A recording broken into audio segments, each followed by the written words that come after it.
For over a decade, my life was a mosaic of other people's tragedies. I was a crime reporter. My name is Sarah Koenig, and I thought I had seen it all. I'd walked through countless crime scenes, the air thick with the metallic scent of blood and the silence of what was lost. I'd sat across from grieving families, their faces etched with a pain so profound it felt like a physical presence in the room. I'd interviewed detectives, their eyes weary from staring into the abyss of human cruelty. I learned the language of killers, the patterns of their madness, the tells they left behind. I knew the chilling echo of a life cut short, the ripples of violence that spread through a community, and the cold, hard process of justice or the lack thereof. Every story I wrote, every broadcast I made, was a piece of a puzzle I was trying to solve, the puzzle of why. Why people do unspeakable things. But there was one story I never saw coming. One cold case, buried in a dusty file cabinet for 20 years, that was about to find its way to my front door.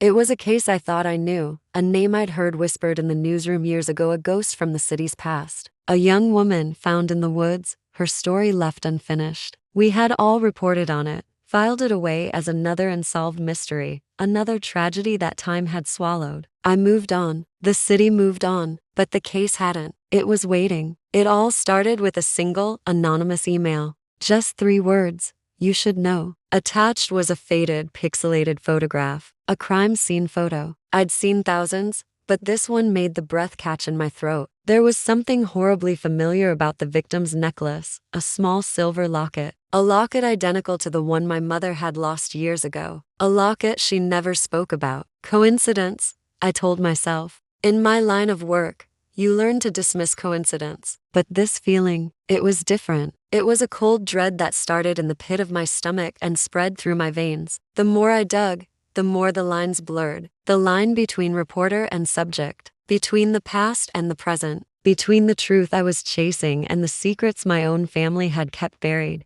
The victim in that 20-year-old file wasn't just a headline anymore. The cold case wasn't just a story. It was my story. The victim wasn't a stranger. She was my aunt, a woman I was told had died in a car accident. Every interview I conducted, every old file I reopened, didn't lead me to a killer. It led me closer to a horrifying realization. The police weren't just looking at the past. They were looking at my family. And then, they started looking at me. I was the journalist who covered murders, who understood the minds of killers. Now, I was the prime suspect in a murder I didn't even know had happened. This is the story of how I hunted for a headline, and instead found my name at the top of a suspect list. This is the cold case that knew my name. Stay with me, because this story is just beginning. Make sure you subscribe so you don't miss what happens next.